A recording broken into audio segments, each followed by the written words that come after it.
재혼한 남편과 함께 딸을 살해한 혐의로 구속영장이 청구된 친모가 범행 공모 사실을 시인했습니다. 하지만 증거 부족의 이유 등으로 영장이 기각됐습니다. 남편 마약 투약 혐의로 구속된 박유천 씨가 오늘 검찰에 송치됐습니다. 옛 연인인 황하나 씨와의 진실 공방은 여전히 진행 중인데요. 오늘 관련 내용을 전지현 변호사와 함께 짚어보도록 하겠습니다. 어서 오십시오. 안녕하세요. 참 이거는 이 사건은 볼 때만 해도 이렇게 참 공분이 일는 것 같고 안타까운 마음이 드는 것 같습니다.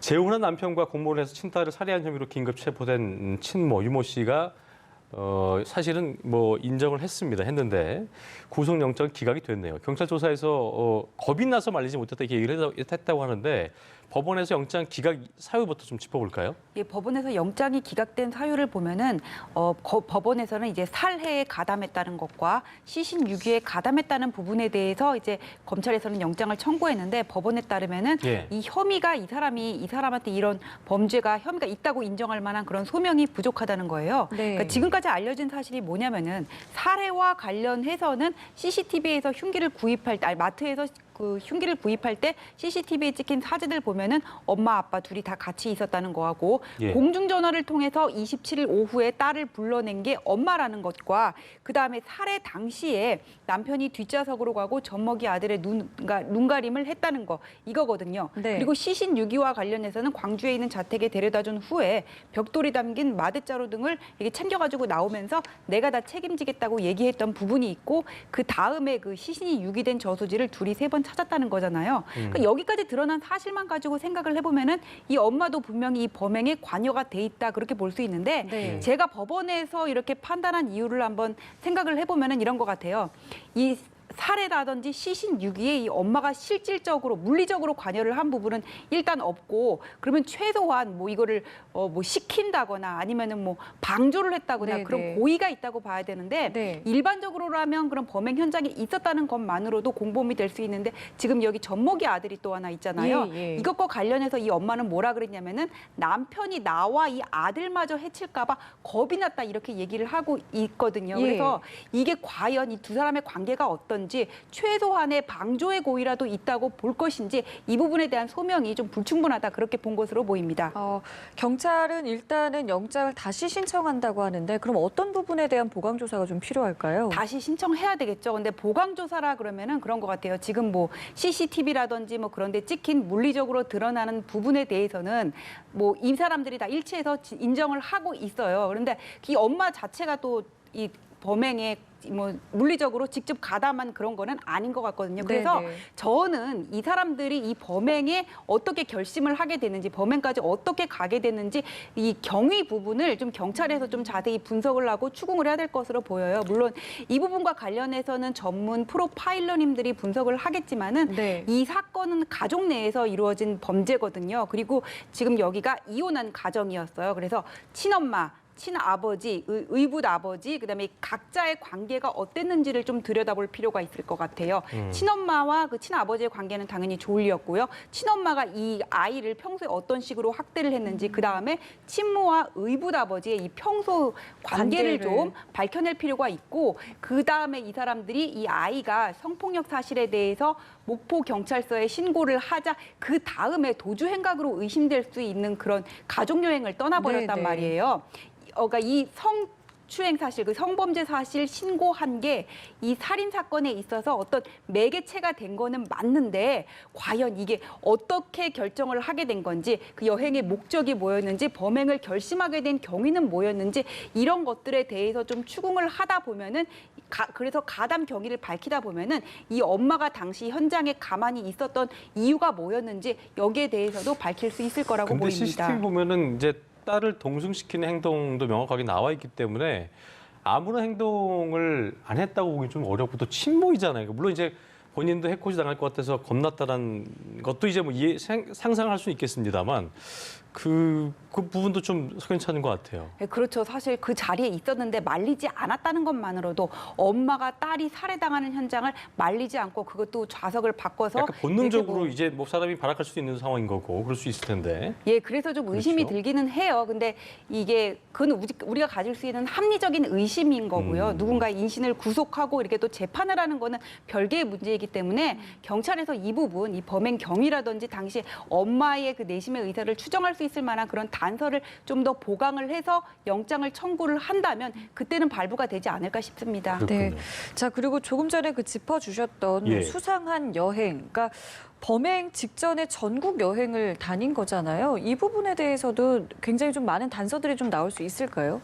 그러니까 친아버지가 목포에 있는 경찰서에 진정서를 낸 거는 지난 4월 9일이고요. 예. 그다음에 12일, 14일 날 이 살해당한 아이가 뭐 할머니와 같이였나요? 그때 누구하고 같이 목포경찰서에 가가지고 사실 내가 이 음란물 받는 거 외에 더 큰 피해를 받은 사실이 있다 이런 거를 토로를 했어요. 예. 그 다음에 이제 경찰서에서 친모한테 이 사실을 알려주니까 친모가 이거를 가지고 그 의붓 아버지를 질책을 하는 게 아니라 다 같이 이렇게 여행을 떠난단 말이에요. 네네. 그렇게 보면은 도주까지는 아니더라도 일단 상황을 좀 모면해보겠다는 그런 의사는 있었던 것으로 보이고 그 다음에 여행을 다니다가 26일 날 이 아이가 있는 목포로 가서 뭐 네. 모텔에 머물다가 그 다음 날 오후 5시경에 공중전화로 이거를 불러내잖아요. 예. 그러면은 이게 공중전화로 불러냈고 여행을 일단 떠난 다음에 그런 걸로 봐서는 여행을 떠나기 전부터 이 아이를 살해할 것을 뭐 계획했을 수도 있고요. 모의를 했다거나. 모의를 했을 수도 그렇죠. 있고 아니면 여행을 하다가 뭔가 그 내부에서 갈등이 생기고 어려움이 생기니까는 그때 결심을 하게 될 수도 있고 일단 가능성은 다 열어봐야 될 것 같아요. 어쨌거나 그 여행의 목적이 전혀 순수한 거는 아니었고 그 성범죄 고소 사실이 그 이유가 된 것은 맞는 거죠. 그리고 이제 친아버지 얘기했었는데 저희가 오늘 이제 연합뉴스 기사를 보다가 좀 놀란 부분이 친아버지도 과거에 이 딸을 또 폭행했다면서요. 네, 참. 그래가지고는 이게 아이가 뭐 아동 보호 시설에 예, 그러니까 격리 조치가 그러니까 아버지하고 이제 좀 떨어질 수 있게 해놨다는데 참 아이 입장에서는 어디도 의지할 곳이 없었던 그런 상황이었네요. 예, 그런 경우에 아이에 대한 양육권이라든지 친권의 문제는 부모가 살아 있으면은 예. 일단 거기에 있기 때문에 뭔가 이렇게 조치를 취하지 않은 그런 점이 있어가지고는 예. 아이가 더 이상 갈 데가 없고 어디서든 뭐 이 아이가 안전할 거리라는 보장이 없는 경우에는 뭐 제3의 기관에다 위탁을 한다던가 뭐 기간을 좀 장기로 해가지고 그런 절차가 있어야 되는데 일단 부모가 있기 때문에 네. 그 당시에 그리고 폭행의 정도가 어느 정도였는지는 잘 모르겠지만은 뭐 네네. 심하지 않았다고 판단할 수도 있어요. 이걸 그래서 다시 보낸 것 같은데 상습적인 폭행이었다고 하던데 뭐 확인을 네, 해봐야겠습니다만. 보도에는 일단 그렇게 예. 나왔는데 예. 이런 부분에 대한 제도적 보완은 사실 필요합니다. 자, 그래서일까요? 국가인권위원회가 직권조사를 실시하겠다라고 이야기가 나왔는데 보통 이런 경우에는 어떤 부분들을 조사를 하게 되는 건지요? 이게 뭐냐면은 처음에 9일에 이제 목포 경찰서에다 진정서가 접수가 됐고 목포 예. 경찰서에 가서 이 친구가 조사를 받았어요. 근데 성범죄, 모든 범죄 같은 경우에는 일단 관할은 범죄가 일어난 장소거든요. 근데 이 친구가 어떤 뭐 성적으로 피해를 당했다고 주장하는 장소는 친모와 같이 살았던 그 광주 지역이란 말이에요. 예. 그래서 목포 경찰서에서는 광주 경찰서로 이제 관할이 그쪽이니까는 이거를 이제 이첩을 했다고 그렇게 얘기를 하고 있어요. 네. 거기에 필요한 이제 절차가 있었고 또 성범죄 피해자가 아동일 경우에 이 친구를 먼저 불러서 조사를 하고 그 다음에 피의자를 소환을 해야 되는데 이 아이를 불러서 조사를 할 때는요 법률 조력인도 있어야 되고 그 다음에 성범죄와 관련하는 아이가 안정을 가진 상태에서 자기 얘기를 할 수 네네. 있도록 도와줄 수 있는 전문가가 있어야 돼요. 그래서 이 일정을 잡느라고 시간이 걸렸다고 얘기를 하는데 그것도 좀 그러니까 이런 것들이 다 필요한 예. 매뉴얼 절차이기는 네. 한데 그 동안에도 이런 절차를 준수하는 게 이루어지는 과정에도 이 아이에 대한 보호 조치는 이루어졌어야 하는데 맞습니다. 친엄마 의붓 아버지가 이 친구의 전화번호를 알고 얼마든지 올 수 있는 그렇죠. 상황이었는데 이 상황을 너무 가볍게 여긴 게 아니냐 그런 생각이 들고 예. 그 다음에 이 목포 경찰서에서 또 이제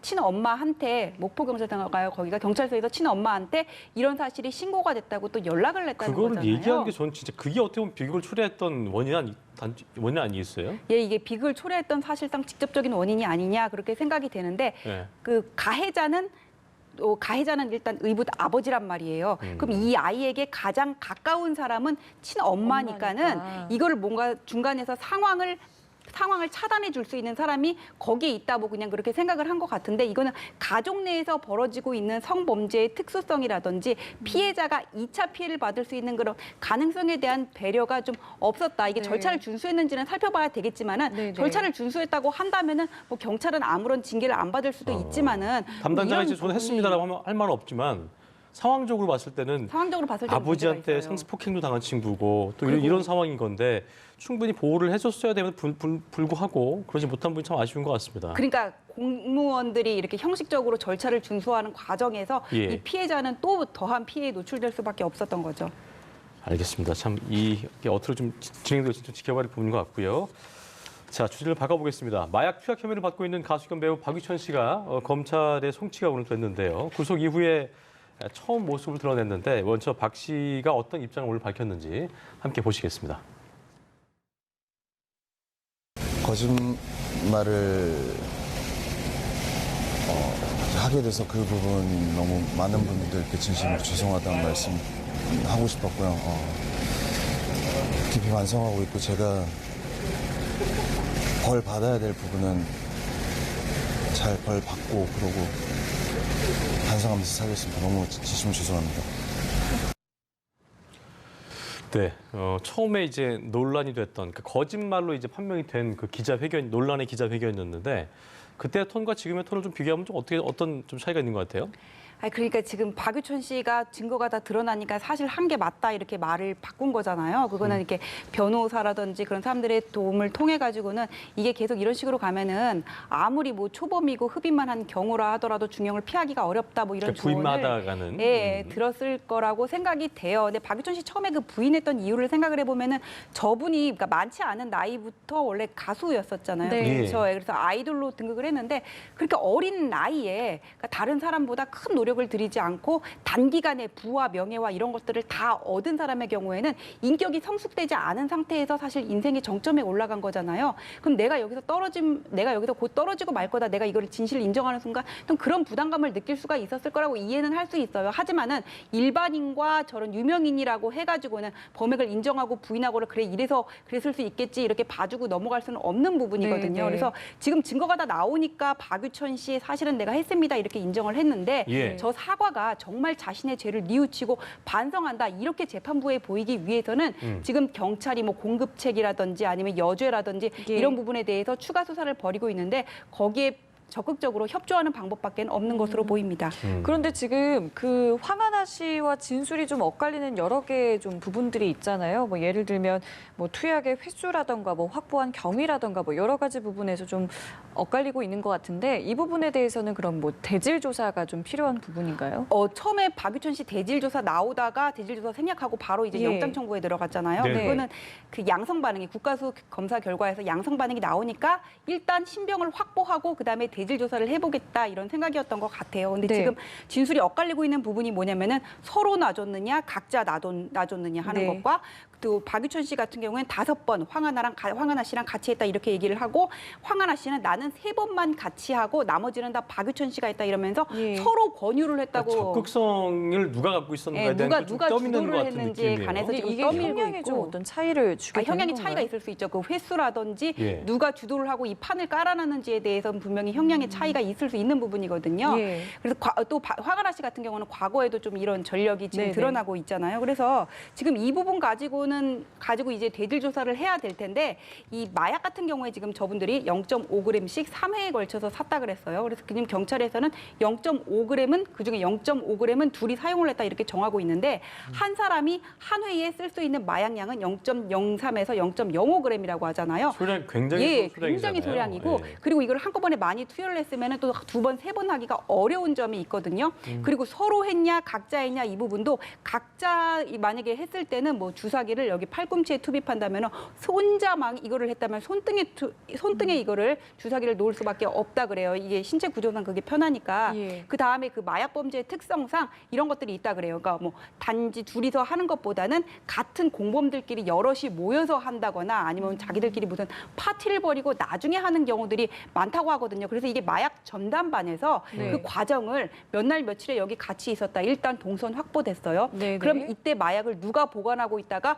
어떻게 이걸 뭐 주사를 넣게 됐는지 아니면 그때 누가 있었는지 이런 부분을 디테일하게 추궁하다 보면은 둘이 만약에 거짓말을 하고 있는 사람은 말이 이렇게 꼬일 수밖에 없거든요. 그렇죠. 그런 부분에서 이제 전문 수사관 분들이 모순점을 발견을 해가지고 추궁해야 될 것으로 보입니다. 그 뭐 빌고 어디 간지 모르겠는 행방이 묘연한 그 1g도 좀 문제잖아요. 그 나머지 양도. 아까 그 1g이 지금 1g이 두 사람 자택 압수수색했는데 다 안 나왔어요. 그럼 우리가 생각할 수 있는 거는 이걸 뭐 변기에 버렸다 아니면 땅에 묻었다 보다는 누군가가 보관을 할 수가 있거나 그렇죠. 보관을 하고 있거나 아니면 이미 흡입을 했을 가능성 두 가지가 가장 커 보이거든요.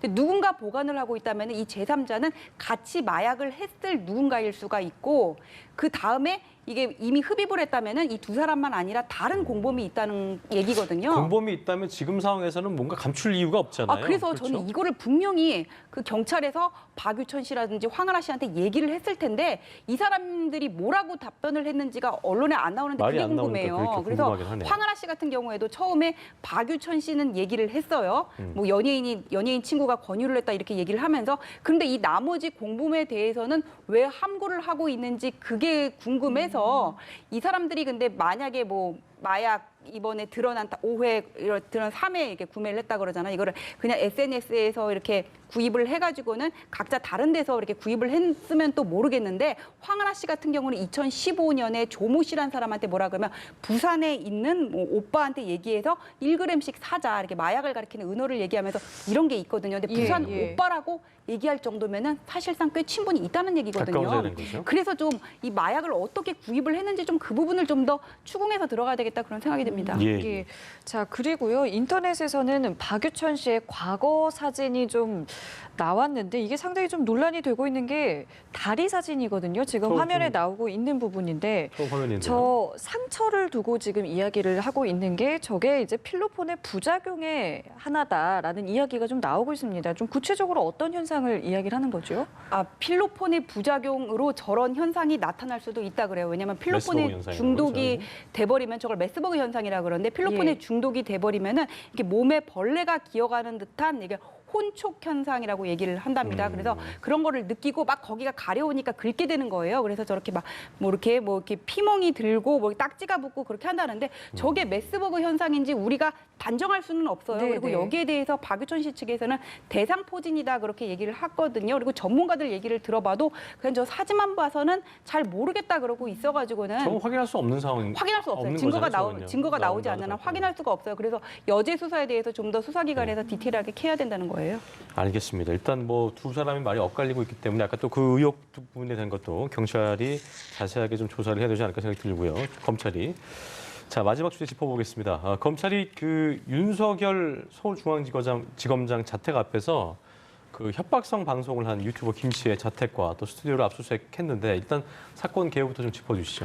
얼마 전에 왜 박근혜 전 대통령의 변호인 측에서 형 집행정지 신청을 했잖아요. 그 형 확정된 부분 새누리당 공천 개입 사건 해가지고는 이제 형 집행정지를 신청을 했는데 검찰이 불허를 했죠. 네, 형 집행정지 신청은 그러니까 윤석열 지검장이 최종적으로 불허한 거는 맞는데 그걸 윤석열 지검장 본인의 판단이 아니라 심의위의 그 결정을 존중한 거예요. 보통 심의위 결정대로 이렇게 가거든요. 근데 어쨌거나 최종적으로 결정을 한 거는 윤석열 지검장이라서 그 김모라는 한 유튜버가 이걸 박근혜 전 대통령의 형 집행정지를 해줘라 이렇게 압박하는 의미로 본인의 그 유튜브 개인 방송에서 나와가지고는 윤석열 지검장 집 앞에 가가지고는 가만두지 않겠다. 서초동 주변에서 밥 먹는 거 뭐 눈에 띄기만 해봐라. 차량 번호도 알고 있다. 이런 식으로 협박을 한 사실이 있어요. 그래서 윤석열 지검장이 경찰에 신변보호 요청을 했고 어제 이 사람의 자택이라든지 사무실 차량 등에 대해서 압수수색이 이루어졌다는 겁니다. 근데 이 사람 같은 경우 이제 과거에도 수차례 이제 뭐 다른 분들까지도 뭐 이제 따라다니면서 뭐 그랬던 게